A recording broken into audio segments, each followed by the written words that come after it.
piece of expensive tech you were really excited for, only for people to suddenly start calling it mid, and people unleash, Gojo's domain expansion on you, point out every flaw you never noticed, and suddenly you can't unsee any of them anymore. And just like you can't unsee those flaws, I can't unsee the temperature change and the loss of all the food I had to give to Link in Breath of the Wild to get to that last fucking temple in the snow region without dying to unlock the glider and progress the whole story. And that whole shift hits the hardest in one specific type of environment: snow environments. One of the clearest examples of that for me was Mario and Sonic at the Olympic Winter Games on a DS.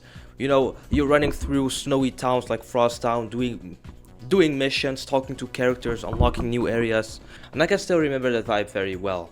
The music felt more spaced out, the world a bit, quieter, and moving from one objective to the next stopped feeling like rushing. And you see the same thing in something like Mafia 2. We were still just driving, doing the missions, going from point A to B, but once the city is covered in snow, it reads very differently. The lighting softens, the streets feel quieter, and even just standing still suddenly feels very noticeable. And that's what I want to figure out in this video: why snow levels stick so hard and how they can completely change how a game feels only with changing the weather.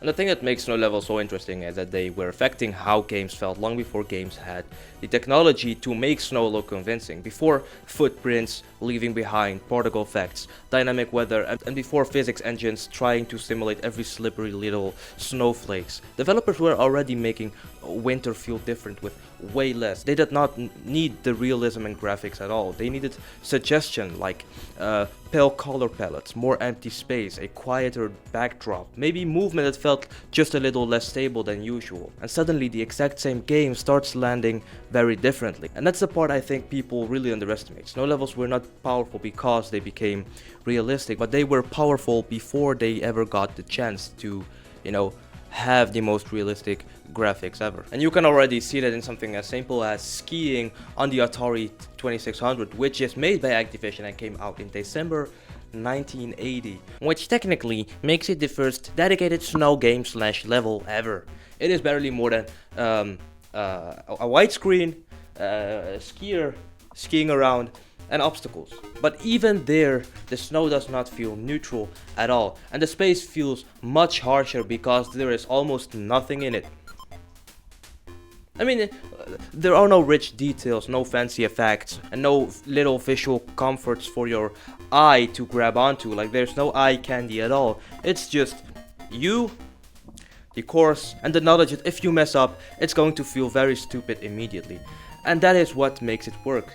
The technical limitation does not kill the atmosphere, it actually very much sharpens it, and the emptiness makes the danger feel much cleaner, and that exposure is basically the point. And that's really the first big thing to understand about snow levels. Older games could not sell winter through realism, so they had to sell it through perception. Developers had to ask simpler questions like, how do you make space feel colder without realistic weather? How do you make the player slow down a little without introducing some giant new mechanic? And the answer to that, a lot of the time, was to make the world feel flatter, quieter, and less readable. A pale background could make the level feel colder, and less visual clutter could make it feel emptier. Slightly awkward movement could make it feel uncertain. None of that is flashy, but it is smart, and it gets right to the player's experience. And you can start to feel the idea evolving once you start comparing games across different eras. In Donkey Kong Country, the snow levels are still built on the same platform you already know, but the moment a blizzard starts messing with the visibility, your confidence very much drops. Then you get something like Midwinter, where the hardware still cannot do anything close to modern snow simulation, but snow stops being just a themed area and becomes part of the whole identity of the world. It affects scale, mood, and isolation in a way that feels much bigger than the technology should have allowed. And then when you get to play a level like Cool Cool Mountain, which is from Super Mario 64 and came out in 1996, it's where Snow stops feeling like a theme and starts feeling like an actual space you have to deal with. The moment you drop in, it's very much active. Snow is falling, the music is playing in the background, a giant penguin is already waiting, and the whole level is built vertically. You're climbing up narrow paths, crossing thin wooden bridges, and constantly seeing how far you could fall. It's very playful, bright, and very much Mario, but the structure of the mountain makes you aware of height. Then the snow and ice starts doing its thing. You slide a little too far, turns feel slightly delayed, and small mistakes carry more weight than you expect. The level never becomes punishing, but it quietly removes just enough control to keep you honest. You're still moving very fast and still jumping around like normal, but you're never fully on autopilot when it comes to actually, using the controls, and that's what makes it work. It's not empty or melancholic at all like Ryan Gosling here, but it's very playful with just enough instability underneath it that you can't completely trust the ground you're standing on. And that's what snow levels do at its best. It does not always change the rules of the game, but it changes how reliable those rules feel. In Coco Mountain, that comes through playful instability. You're still doing normal Mario things, but the snow, the slopes, and the sense of height makes every movement feel a little less automatic. And once you notice that, the bigger pattern starts to come into focus. Snow is so effective because it can make familiar spaces feel less certain, less readable, and just unstable enough that you stop moving on pure instinct. The game itself may not have changed much, but your confidence inside it has. You can see it really clearly in Ocarina of Time and Majora's Mask, which is interesting because they are running on basically the same tech, but their snow areas feel completely different. In Ocarina of Time, for example, winter shows up as something frozen in place. Zora's domain is locked under ice. The ice cavern is quiet and almost empty, and the whole space feels like it has been paused. There's barely any movement or any noise. It's just this cold, still environment where everything feels distant and slightly lifeless. The lack of activity does something to how you read the actual space. You slow down, you pay more attention, and it starts feeling less like you're exploring and more like you're stepping into something that's not supposed to be alive anymore. And then Majora's Mask takes the exact same foundation and pushes it in the opposite direction. Snowhead is not still, it's rather very hostile. The wind is constantly blowing and that space is bigger, rougher, and more dangerous. And the cold feels like something that is actively working against you. You're not just moving through the snow, but you're actually dealing with it. The Gorons are suffering, the environment feels unstable, and everything about the area pushes this idea that the world is not safe right now. But under all of that, the same trick is happening. Your movement has not fundamentally changed, but your confidence in the space really has, and you hesitate more, you read distances more carefully, and you stop trusting things at a glance. And then Donkey Kong Country's Snow Barrel Blast takes that same idea and weaponizes it. Instead of using snow to create stillness or atmosphere, it actually uses it to mess with your timing directly. The blizzard cuts your visibility, and suddenly jumps you could normally do without thinking starts feeling very risky, and you're not reacting to new mechanics. You are very much reacting to the uncertainty. That's the whole trick. It's not changing the rules, but it's changing how safe those rules feel. And honestly, that's such a nasty little design move that I kinda have to respect it. And once games start leaning more into ice, the effect gets even more physical, and this is where snow and winter stops just changing atmosphere and starts changing behavior. The second your character slides too far or takes longer to stop or carries more momentum than you expected, the game stops feeling automatic, and you cannot just walk, you actually have to commit to it. Pokemon's ice areas are a perfect example. For example, the Snow Gym in Pokemon Diamond and Pearl and Platinum. You know, one wrong step and it can send you all the way across the room, so movement stops being casual and becomes predictive. And you're not just deciding where to go, but you're trying to think 2 or 3 steps ahead to actually reach the gym leader. And that is such a smart use of limitation too, because older games could not create realistic winter surfaces, and so instead they exaggerated a single property of ice and turned that into gameplay language. They could not simulate snow perfectly, so they focused on one thing winter does to movement and made that the whole point. And that's why this whole topic is bigger than just graphics. Everything you just saw was already working before ray tracing, before proper accumulation, and any of the modern stuff people now point out to when they talk about immersion. Better technology added detail, but it did not invent the whole effect of it. Developers already understood what winter does to a space. It clears things out, exposes distance, softens some details while making others stand out, and most importantly, it makes movement feel less automatic, and snow levels can evoke different kind of atmospheres and different kinds of emotion. For example, you can make it more cozy, with adding more contrast to it, like warm colors, or you can make it more melancholic and cruel, for example, or more empty. The tools evolve, but the core idea stay the same. And what makes that idea so powerful is that it is not tied to one specific emotion, like I said. It amplifies whatever the game is already trying to do. In SSX 3, the mountain feels bigger, faster, more dangerous because the snow sharpens that sense of speed and skill. But in Animal Crossing and Stardew Valley, the exact same seasonal shift does the opposite. The world quiets down, the music softens, and familiar spaces start feeling warmer and more personal. Nothing fundamental changes, but everything lands very much differently. That's why snow works across so many games. It is not a mood by itself, but it's more like a multiplier. And that's why snow levels are my favorite type of environments in video games and any type of media. You can see the idea carry all the way into more modern games as well.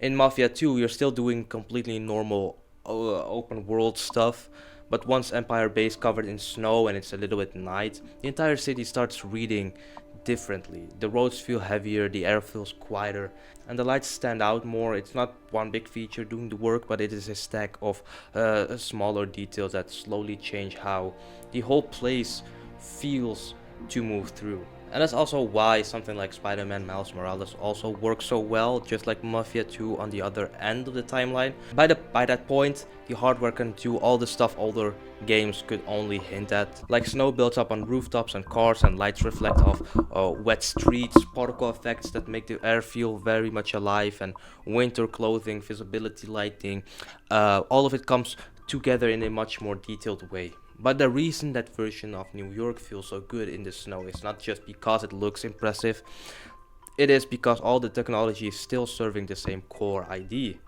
The city feels softer, colder, more festive, and more intimate at the same time. Like swinging through it does not just feel fast, but it feels seasonal, and everything gains a slightly different emotional weight because winter changes how spaces read.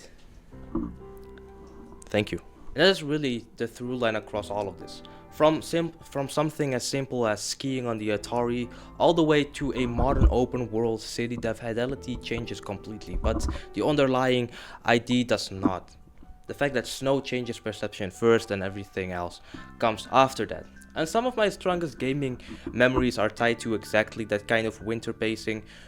Waking up early, still half asleep on a Saturday morning, playing on the Wii with my brother and uncle, eating leftovers from the night before, and having those snowy levels somehow match the mood of the room perfectly, like cold on the screen, warmth around us. That contrast is a huge part of why those moments stuck, not because the design was objectively revolutionary, but because it connected to something. And I think that's what the best snow levels have always understood. No matter the era, better hardware gave developers better tools, but the core idea was already there from the start. And the moment a world turns white, everything inside it starts to feel different. Okay, so as you can see, it's 1:26 at night, and I'm gonna talk way softer right now, but I hope the whole monologue is still and sound is still convincing enough to keep it as interesting as possible. Anyway, let's continue with the video. And there's also another shift that happens the moment a game becomes a snow level, and this one has less to do with what you see and more to do with what you hear, or more accurately, what you stop hearing. And snow level don't make a game louder. In the opposite, they strip things back. The mix gets cleaner and the clutter drops away, and because of that, there's less competing for your attention. The sounds that remain start hitting harder, and you just stop passively hearing the game and start actually listening to the space around you, like every little detail, like maybe a branch or maybe an animal that's running around. And that shift happens faster than you think, because your brain immediately notices when something goes missing. The moment the noise disappears, everything that's left suddenly feels intentional. A footstep is no longer just movement, but it's presence. A gust of wind isn't background anymore, it's direction. And snow doesn't just change the sound of a game, but it changes what your ears start to care about. And so, look,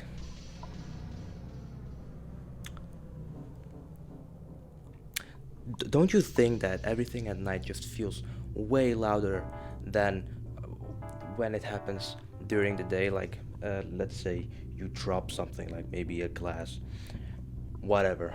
It is way louder at night than actually in day, because when the sun is up, there's a lot more noise and a lot more other things that you hear. But when it's dark and everyone is sleeping and you're the only one up going downstairs for a midnight snack, every little noise is very, very present. And it works because snow already does this in real life too. Like, it dampens sounds, soften edges, and creates this strange sense of distance where everything feels slightly removed from you. And that can go into two completely different directions. The first one is when it's gentle, it feels calm and almost reflective, like the world is giving you the space to actually think. But when that same quiet sits on top of pressure, it stops feeling peaceful and starts feeling wrong. Too empty and too still, like something should be there but isn't. And games exploit that whole thing, that split constantly. It's the same idea we talked about earlier. Suggestion first, and then the vitality later.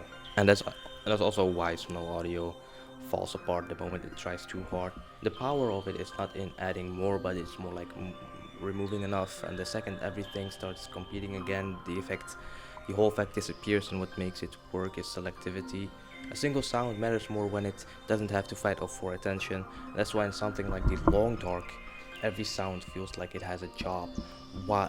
Wind, footsteps, a distant howl of a wolf. None of it is decorative, and you're not just hearing the environment, but you're actually reading it and experience it. The quiet doesn't calm you down, but it forces you to pay attention because there's nothing there to hide behind, and that flips your role from observer to participant without the game ever, telling you it did. But that same principle can flip completely depending on what the game puts in that space. Red Dead Redemption 2 doesn't use snow to create tension in the same way it uses to create exposure. The world feels wider, emptier, and more distant, not because there is nothing there, but because there's less sound connecting you to it. Movement feels very heavy, and space feels bigger, and the silence make everything feel just a little more isolated. And I personally think putting the snow chapter in the very beginning of the game was not a good move, because it was kind of slow and a little bit boring. I think if they have put the snow chapter later on, like maybe chapter 2 or 3, it would be much enjoyable, as you already know, like the characters, the world, etc., etc. You know what I'm saying? I mean, it's just my opinion. Maybe you really enjoy the snow chapter in the beginning. Anyway, moving on to Frostpunk, it pushes it even further in the opposite direction. There, the soundscape is built around pressure, wind, machinery, strain, and because everything else is stripped away, those harsh sounds land harder than they normally would. The quiet isn't peaceful, it feels loaded, like the world is constantly on the edge of breaking. Same system, but completely different emotion. I mean, just listen to it. You see? And when you see it in one level, you see it in the other one.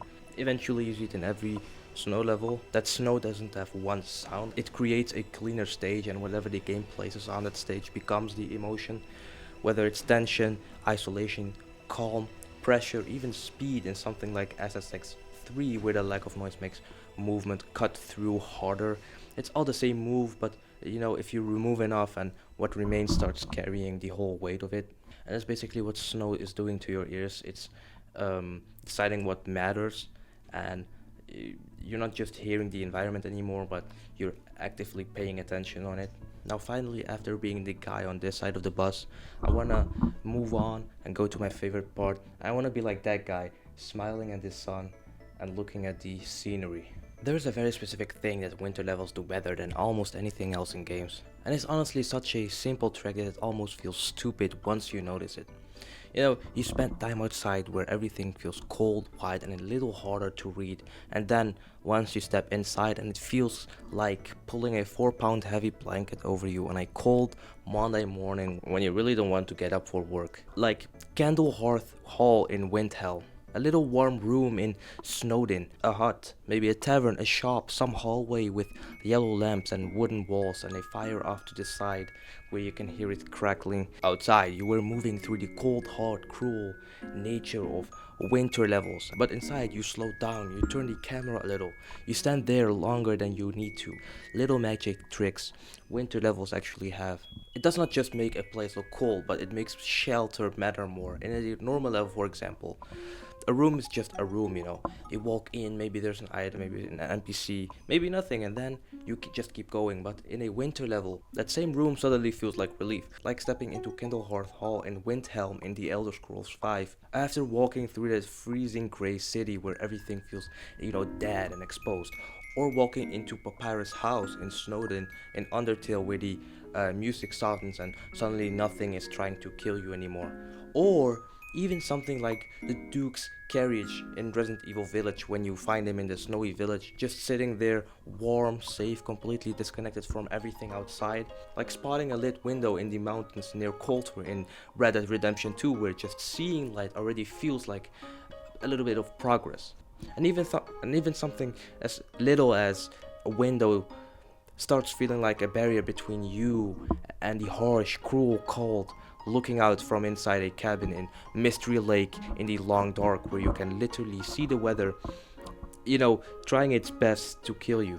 And if you have placed that same room in a, regular city environment where it's summer, it would not have the same effect as it does in the winter season because it makes the outside look much harsher, and because of that even small signs of warmth starts carrying more weight than they normally would. You can see it in how fast your priorities changes. You are outside dealing with wind, snow, distance, or whatever the game is throwing at you, like climbing through Hebra in The Legend of Zelda Breath of the Wild, where the cold is actively draining you, and then you step into a stable like Snowfield Stable, and suddenly you're not thinking about survival anymore. Now you're just standing there near a fire, cooking something, doing nothing for a second. Progression is not really the main thing anymore, but now you're just looking at a chair next to a fire like it's a god-given blessing you didn't know you needed.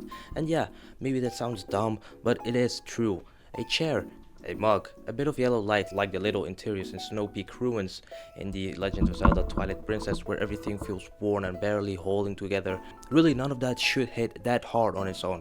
But after enough exposure, it stops feeling optional and starts feeling like something you actually want to stay near to. Cold makes the warmth matter more. Exposure makes shelter matter more. Distance makes closeness matter more.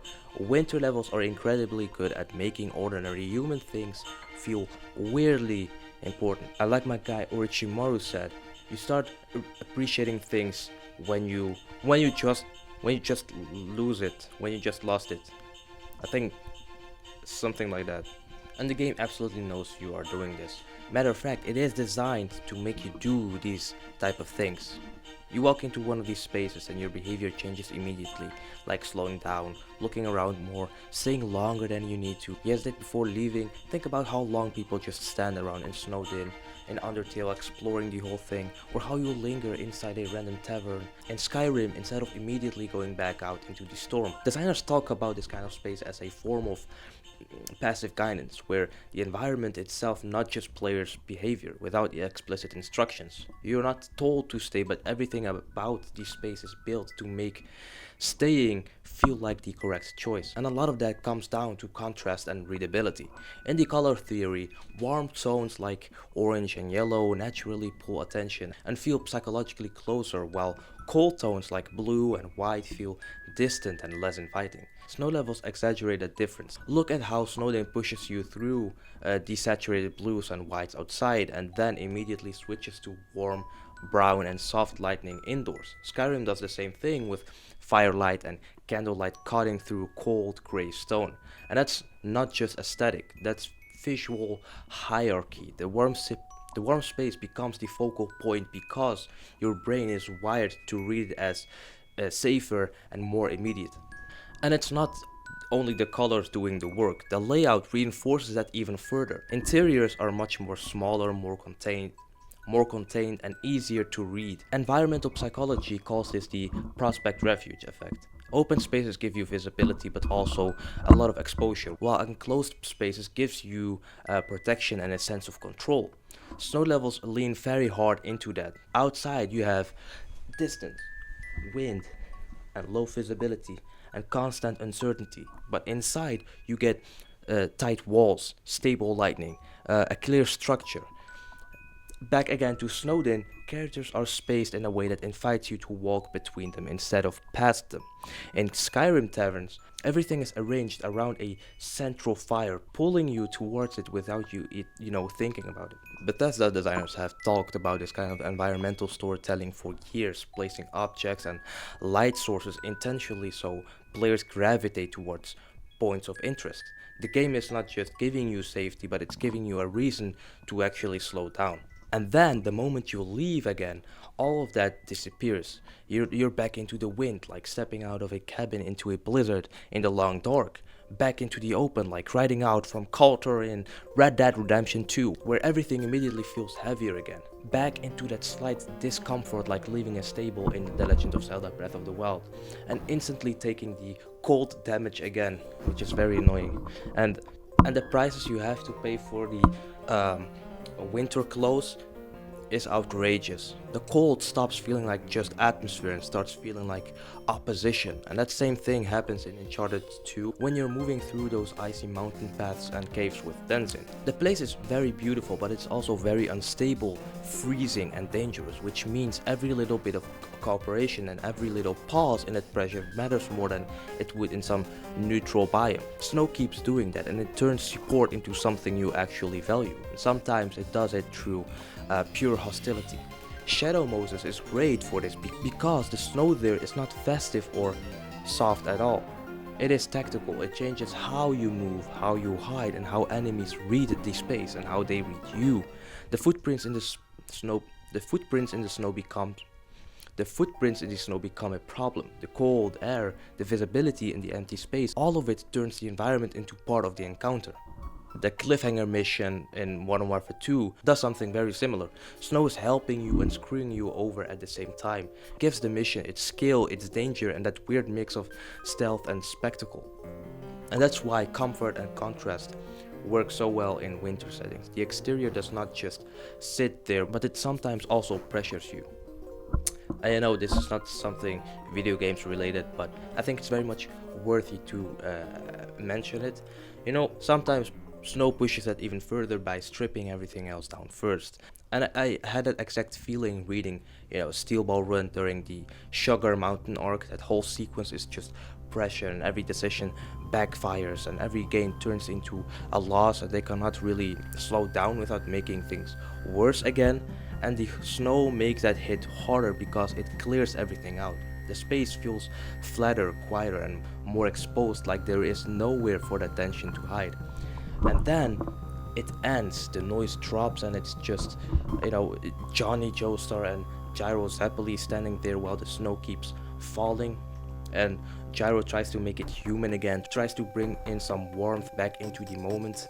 And Johnny just cannot meet him right there. He just really sounds empty, and that lands because the snow does not soften anything. It isolates it and it removes everything except what is actually there. The snow does not automatically make something emotional, but it strips the space down. It strips this space down enough that whatever feeling is already there starts hitting harder, and you only pay attention to what's going on in the scene. What I find really funny is every time I open Instagram or TikTok or Twitter, I always see those Johnny Vaughns targeting Netflix, and I just recently saw Clash of Clans doing its own version on Twitter with saying release the episode. I mean, it's way better if they release it weekly. That just really sucks. That's also why lighting matters so much in snowy spaces too. The snow simplifies the environment so aggressively that even a tiny bit of warmth becomes impossible to ignore.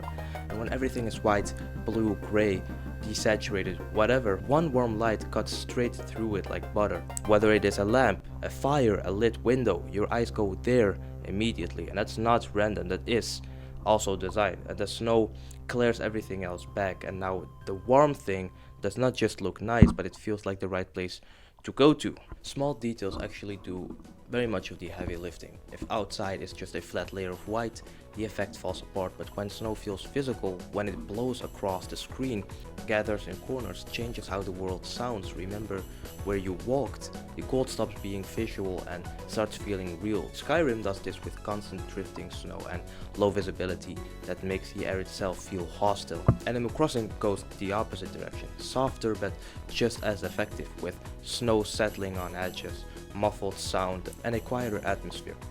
Red Dead Redemption 2 pushes it further by making the snow heavy and reactive, leaving footprints tracking movement and holding impact. The more convincing that outside space is, the more relief you feel when the game finally lets you step out of it. And in Animal Crossing, that relief is not tied to danger, but it's tied to familiarity. Winter does not add drama, it adds weight to small things. Snow sits where it should, the world sounds different, and everything slows down just enough to feel lived in. You're not rushing through your village anymore, but you're walking through it.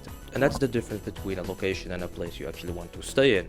And that's why something like Brewster Cafe hits harder in winter. It was always nice, but winter just makes it more nice, and the nice matters more. And if you want the opposite version, look at Red Dead Redemption 2 or Journey, and those games are not trying to make snow cozy, but they make it actually a problem, like in many other games.